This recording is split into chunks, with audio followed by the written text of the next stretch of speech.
Let's talk about the risks of an IUL policy.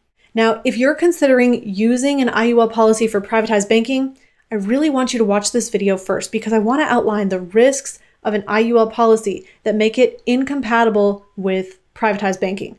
Now, first of all, if we go back to the father of infinite banking himself, Nelson Nash, he said there's only one type of policy that can be used for this concept, and that's really whole life insurance with a high cash value that pays dividends. So it's with a mutual company.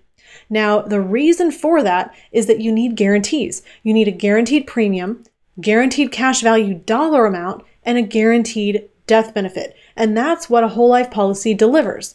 However, IULs are this policy that is called Indexed Universal Life. And what happens is they're trying to take advantage of the growth in the market with having no loss. That's at least the assumption and the perception that's communicated when you hear upside potential and downside protection.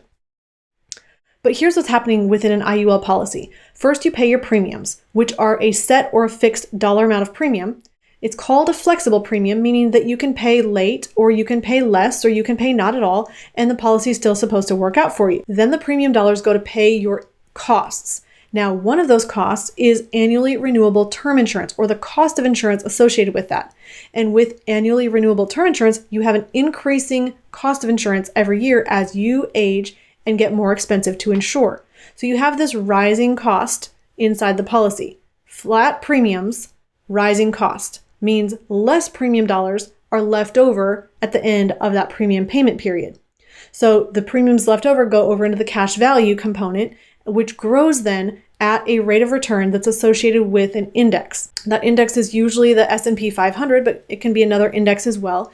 And what happens is if the index performs really well, you'll have a high crediting rate or interest rate inside the policy. And if the index performs poorly or even drops in value, you'll have a floor, which means that, hey, I can't go negative in my crediting rate. Now, that's a little bit of background information about the IUL policy.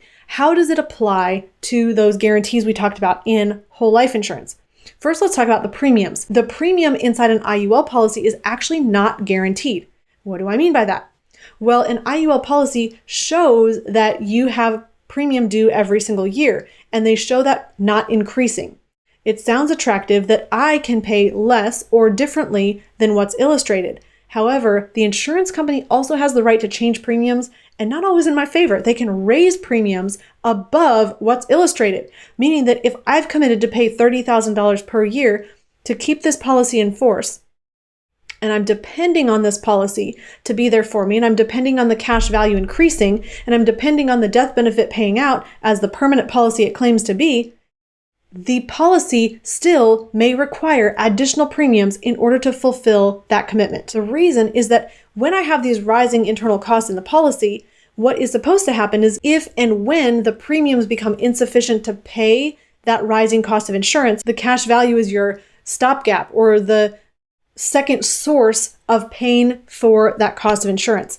Now, if the cash value has grown sufficiently because you've maxed out and hit that cap crediting rate every single year, you're probably good to go. But we can't guarantee that the market will perform that well. And if you perform at a mediocre level, you probably still will not have enough cash value to cover. And certainly if you are coming down to the floor or a minimum crediting rate of maybe 0 to 2%, which is usually what's built into an IUL policy, you are not going to have sufficient cash value accumulation to cover those internal costs, which means there's nothing to support the death benefit. In that case, you don't have a life insurance policy.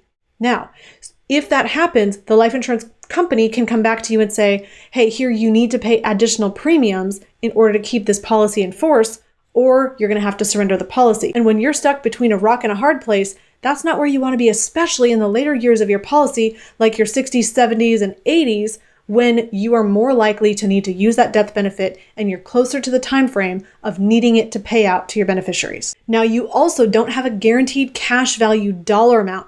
Now, inside an IUL policy, yes, certainly you have a guaranteed minimum crediting rate. But if the minimum crediting rate is 0, your cash value isn't growing. If it's 2%, but your internal costs are 2.5%, your net growth rate is actually negative 0.5%. So you can actually go backwards and lose money in your cash value. And if your cash value has shrunk and is minuscule, no amount of a minimum crediting rate gives me peace of mind of knowing that I'm going to have money available in the future. Really, we need a guaranteed cash value dollar amount. The last piece is that we need a guaranteed death benefit. Now, if I'm in a policy that I'm not even sure that I can count on being there for me and paying out a death benefit, that is certainly not a guaranteed death benefit. I mean, I might have to cough up additional capital just to make this thing perform well for me. So when I look at an IUL policy, I see watery promises. I see the inability for this policy to provide certainty and guarantees. And that is not a policy that is compatible with privatized banking. With privatized banking, you need that firm foundation, that solid ground you can stand on so you know the predictable values in the future. And sure, they might be lower because you're not attached to the market, but however, having guarantees is much more valuable to your financial future. Hey, I hope you liked this video. If you did, click the link in the description box below for more information. And don't forget to like this video. Share your comments, questions, and feedback in the comments section below. And don't forget to hit subscribe to our YouTube channel.